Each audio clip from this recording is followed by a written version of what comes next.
Welcome to another episode of learn stock market series. और इस series में जैसे कि आपको अभी तक पता होगा कि हम स्टॉक मार्केट के बारे में बिल्कुल बेसिक से लेकर पूरा एडवांस्ड लेवल तक जानने वाले हैं। अभी तक हमने बहुत सारी चीजें इस सीरीज में कंप्लीट की है, including chart patterns, technical analysis, fundamental analysis और बाकी सारे स्टॉक मार्केट के बारे में बेसिक टर्मिनोलॉजीज।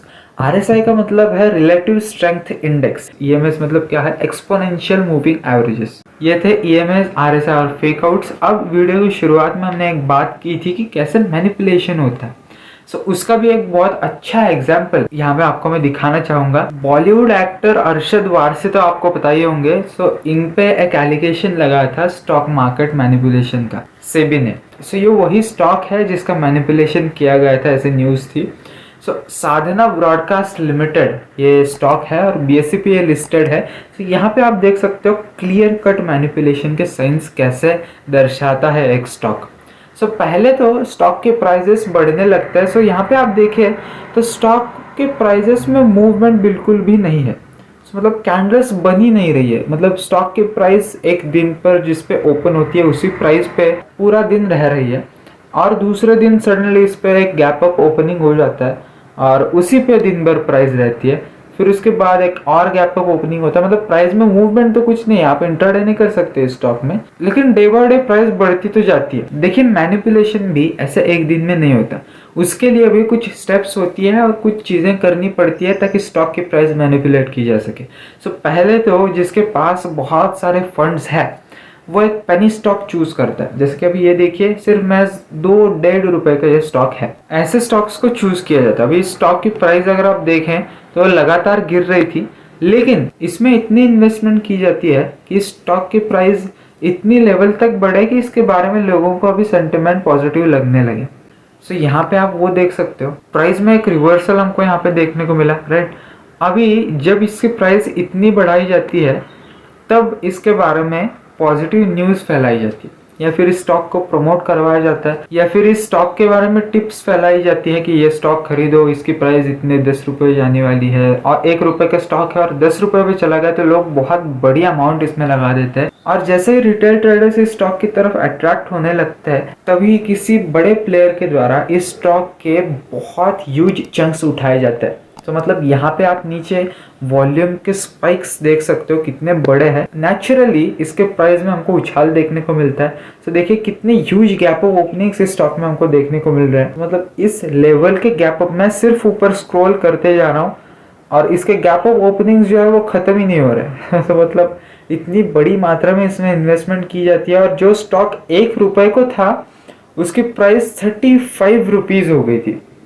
मतलब ये जब ऐसी एक्सपोनेंशियली प्राइस बढ़ती है तो इसकी न्यूज़ बहुत जोरों से फैलती है और तब कई सारे ट्रेडर्स इसमें अट्रैक्ट हो जाते हैं। और यहाँ पे बड़े प्लेयर्स के साथ साथ जिनको हमने कई नाम दिया है जैसे कि शार्क्स, वेल्स, ऐसे उनके साथ साथ रिटेल इन्वेस्टर्स भी अपना सारा पैसा ठोक देते हैं। और एक पॉइंट ऐसा आता है कि ये स्टॉक की प्राइस इतनी ज़्यादा बढ़ जाती है कि बड़े प्लेयर्स इसमें से ले लेते हैं एग्जिट। और जो कि उन्होंने बहुत ह्यूज क्वांटिटी खरीदी है उस स्टॉक की, जो कि हम इमेजिन भी नहीं कर सकते।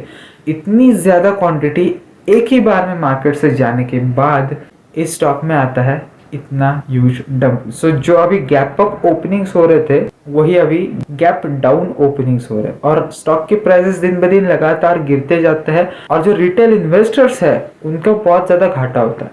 अभी यहाँ पे एक और लालच दिया जाता है रिटेल इन्वेस्टर्स को कि वो एवरेजिंग कर सके। यहाँ पे आप देखिए प्राइस गिरी तो है, लेकिन यहाँ पे एक पॉइंट ऐसा है कि यहाँ पे हमको लगने लगा कि ये रिवर्सल है और फिर से स्टॉक की प्राइस बढ़ने वाली है। ये जो पर्टिकुलर एरिया है यहाँ पे, यहाँ पे जो ट्रेडर्स घाटे में होते हैं वो नेचुरली अपने घाटे को बचाने के लिए एवरेजिंग करते हैं। एवरेजिंग मतलब क्या? अगर आपने एक स्टॉक 30 रुपीज़ पे लिया और अभी उसकी प्राइस 20 रुपीज़ हो गई है, आप उसको 20 रुपीज़ पे भी बाय करोगे। आपकी एवरेज बाइंग प्राइस क्या हो गई अभी? 25 रुपीज़।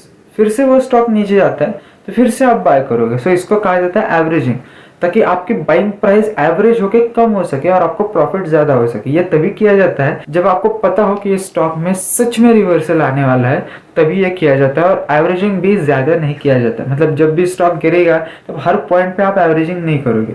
एवरेजिंग की भी एक ट्रिक होती है, वो हम अगले वीडियोस में डिस्कस करेंगे। लेकिन यहाँ पे एवरेजिंग के चक्कर में बहुत से ट्रेडर्स फिर से पैसा लगा देते हैं और फिर से इस स्टॉक की प्राइस यहाँ तक आने के बाद इस बार इस पॉइंट से फिर से रिवर्सल नहीं दिखता हमको, यहाँ से सिर्फ और सिर्फ डंप ही दिखता है। और यहाँ पे अभी की प्राइस अगर आप देखें तो 5 रुपए की प्राइस पे अभी ये स्टॉक अटका पड़ा है। जो 1 रुपए पे था वो 35 रुपीज पे जाके फिर से 5 रुपए की प्राइस पे अटका है। अभी ये भी इतना क्यों गया है, क्योंकि जो रिटेल इन्वेस्टर्स थे उन कुछ लोगों का पैसा अभी तक इस स्टॉक में जरूर से है, इसकी वजह से इसकी प्राइस इतनी है। 90s के वगैरह एरा में बहुत ज्यादा स्टॉक मार्केट मैनिपुलेशन चलता था, क्योंकि वहां पे उस वक्त प्रोसेस जो सिस्टम थी वो बहुत स्लो थी। एक एक ट्रांजैक्शन ट्रेस करने के लिए बहुत ज़्यादा दिन लग जाते थे, महीने लग जाते थे। वो सारे कैलकुलेशंस करते करते प्राइस सेटल भी हो जाती थी, तो उसकी वजह से तब ये चलता था। लेकिन अब ऐसा नहीं है, अब इतना ज़्यादा सब एडवांस्ड हो गया है, डिजिटलाइजेशन आ गया है, तो उसकी वजह से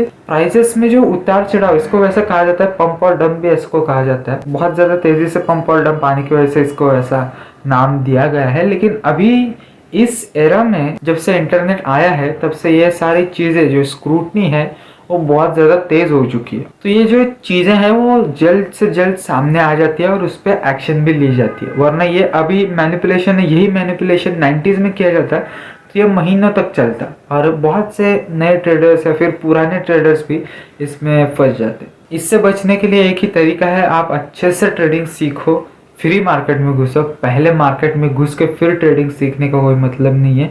आप ये मेरे वीडियोस देखिए, आप बाकी वीडियोस देखिए, अच्छे से सीखिए।